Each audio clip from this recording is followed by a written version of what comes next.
India is the world's largest democracy by population.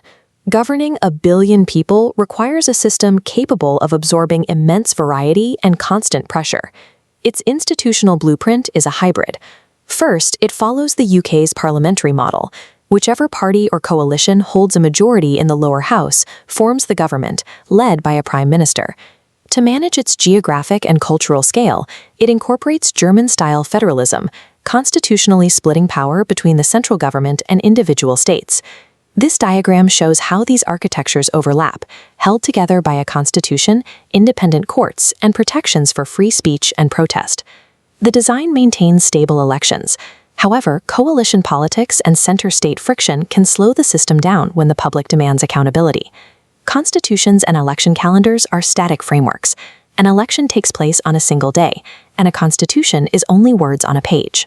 In the roughly 1,800 days between national votes, citizens have very few formal ways to pull the levers of power or force a change in policy.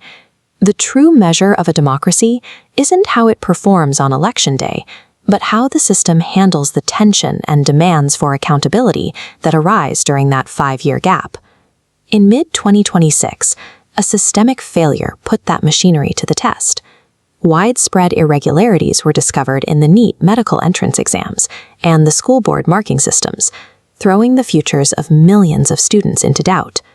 Public frustration reached a breaking point when a senior government official dismissed the concerns of these students, comparing unemployed youth to cockroaches. This mixture of systemic failure and official dismissal forced a shift in tactics. Citizens stopped waiting for the next election, looking for ways to bypass the usual channels. This movement started as a digital response. In May 2026, a social media campaign calling itself the Cockroach Janta Party began using satire to reclaim the insult. The movement grew at an explosive rate, gaining tens of millions of digital followers in just weeks. The